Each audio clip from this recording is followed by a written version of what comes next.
এই যুলকাদা মাসটির একটি বৈশিষ্ট্য তো এটি হজের মাস। হজের মাস আমরা মনে করি শুধু জিলহজ মাস, না। আল্লাহ সুবহানাহু ওয়া তাআলা বলেছেন আল হজ্জ আশহুরুম মালুমাত, হজ কয়েক মাসে হয়। শাওয়াল থেকেই হজের মাস শুরু হয়ে গেছে, রমজান শেষ, শাওয়াল শুরু, ইবাদতের আরেক সিজন শুরু হয়ে গেছে, অর্থাৎ হজের মাস শুরু হয়ে গেছে। তো যে জিলকদ মাস যেটা শুরু হবে আর কয়েকদিন পরে, এই মাসের বৈশিষ্ট্য হলো এটি হজের মাস এবং সম্মানিত 4 মাসের একটি মাস। আলহামদুলিল্লাহ, যারা কোরআন হাদিস চর্চা করেন তারা জানেন আমাদের দেশের শতকরা 99 জন মানুষ আমার জানা মতে সম্মানিত মাস কি এ সম্পর্কে কোনো ধারণা নেই। ঢাকা মসজিদের খুতবায় ঈদের পরে আমি যখন বলেছিলাম, তো বহু লোক আমাকে বললেন যে আমরা তো জীবনেও শুনি না এইসব কথাবার্তা।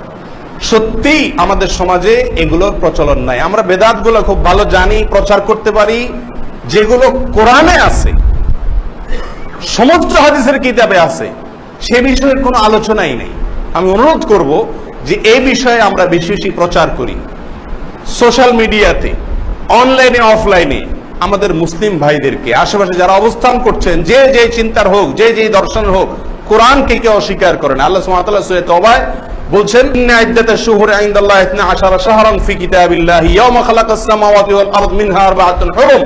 পৃথিবীর জন্ম থেকে, শুরু থেকে আল্লাহ তাআলা বছরে 12টি মাস রেখেছেন। এর ভিতরে 4টি মাসকে আল্লাহ তাআলা সম্মানিত মাস হিসেবে ঘোষণা দিয়েছেন। আল্লাহ যে মাসগুলোকে সম্মানিত মাস বলে ঘোষণা দিয়েছেন, আমরা অনেকে জানিও না যে এটি সম্মানিত মাস। জানলে তারপরে তার সম্মান দেওয়ার প্রশ্ন আসবে। একজন ডিসি সাহেব, আমি যদি জানি যে উনি ডিসি এলাকার, তাহলে আমি তাকে সম্মান দিতে পারবো। যদি পরিচয়টাই না জানি, সম্মান করতে থেকে দেবো? কখন সম্মানিত মাস আসে আর কখন যায় আমরা জানিই না, সম্মান দেবো কোত্থেকে? এই জন্য সম্মানিত শুধু মুখস্থ করে ফেলতে হবে, বাচ্চাদেরকে মুখস্থ করে দিতে হবে, বাসার সদস্যদেরকে মুখস্থ করাতে হবে যে সম্মানিত মাস কোনগুলো। আবু বকর রাদিয়াল্লাহু তাআলা বর্ণিত হাদিসে সহিহ বুখারীতে আসছে, নবী সাল্লাল্লাহু আলাইহি ওয়াসাল্লাম ইরশাদ করেছেন, সম্মানিত মাস হলো 4টি, সালাতুন মুতাওয়ালিয়াতুন, 3টি হলো ধারাবাহিক, আরেকটি হলো ওয়ারাজব ও মুদার আল্লাযী বাইনা জুমাদা ওয়া শাবান, আর একটা হলো রজব মাস, যেটি শাবান এবং জুমাদা সানিয়ার মাঝামাঝি, রমজানের 1 মাস আগের মাসের আগের মাস রজব মাস সেটা।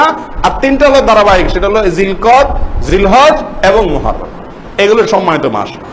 ধারণাটা বিলুপ্ত হয়ে গেছে। অনুরোধ রাখলাম আমরা সবাই এটার বহুল প্রচার করব, এই মৃত আমলকে জিন্দা করব, ধারণাটা সমাজে প্রচার করবো ইনশাআল্লাহ। করণীয় কি? এক কথা, করণীয় হলো যুদ্ধ বিগ্রহ করা যাবে না। আল্লাহ তাআলা বলেন, ইয়াসআলুনাকা আনিশ শাহরিল হারাম কিতালিন ফি কুল কিতালুন ফিহি কাবীর ওয়া সাদ্দুন ইলা আখিরিল আয়াত। আল্লাহ বলেন, মানুষ জিজ্ঞেস করে আপনার কাছে, হে রাসূল, সম্মানিত মাস সম্পর্কে, যে এই মাসে যুদ্ধ করা যাবে কিনা, আপনি বলে দিন কুল কিতালুন ফিহি কাবীর, এই মাসে যুদ্ধ করা বড় অপরাধ, যুদ্ধ করা যাবে না। আপনারা বলতে পারেন যে আমরা যুদ্ধ করব না, এই কথা আমাদেরকে বলে লাভ কি? আমরা তো সৈনিক না। সৈনিক হলে যুদ্ধ করার প্রশ্ন, আমরা তো সেনাবাহিনীতে কাজ করি না। তো আমরা মিনি যুদ্ধ সবাই করি। মিনি যুদ্ধ কি? ঝগড়াঝাটি, মারামারি, কাটাকাটি, নিজেদের ভিতরে আপোষ, এগুলো টুকটাক আমাদের জীবনে হয়। এই 4টি মাসে ঝগড়া করার আগে আপনি একটু ব্রেক দিবেন। আল্লাহ তাআলা এই মাসে যুদ্ধ করতে নিষেধ করেছেন, হারাম করে দিয়েছেন। অতএব আপনি মেইন যুদ্ধ না করেন, মিনি যুদ্ধ যাতে আপনার দ্বারায় অন্তত কম হয়। একটিবার হলো চিন্তা থাকা, বা সবাইতে লিখে রাখলে ঝগড়াঝাটি কম হলে। এই মাসগুলোতে আল্লাহ তাআলা সম্মান দিয়েছেন, সে সম্মানার্থে আমরা ঝগড়াঝাটি কম করবো, মিনি যুদ্ধ কম করবো ইনশাআল্লাহ। 1 নাম্বার 2, এই মাসে করণীয় সম্পর্কে আল্লাহ সুবহানাহু ওয়া তাআলা বলেন যে ফালা তাজলিমু ফীহিন্না আনফুসাকুম, সম্মানিত মাস আসলে তোমরা নিজেদের প্রতি অবিচার করো না। আল্লাহ ইবনে কাসির রাহিমাহুল্লাহ বলেন যে এখানে অবিচার করা বলতে পাপাচার করা। অন্য মাসে গুনাহ করা যতটা অপরাধ, এই মাসগুলোতে গুনাহ করা তার চাইতে বড় অপরাধ। সিগারেট পান করা এমনি হারাম, শ্বশুরের সাথে সামনে পান করলে আরো হারামের ভেতরে মাত্রা বাড়বে, কারণ অসম্মান করা হলো, বেয়াদবি করা হলো। ঠিক তেমনি ভাবে অন্য সময়ের অপরাধের চাইতে এই সম্মানিত মাসের অপরাধের মাত্রা অনেক বেশি। বিধা অপরাধ না করা। নাম্বার 3, করণীয় হলো নতুন কোন আমল সম্মানিত মাস সম্পর্কে নাই, রুটিন আমলগুলো একটু গুরুত্বের সাথে করা।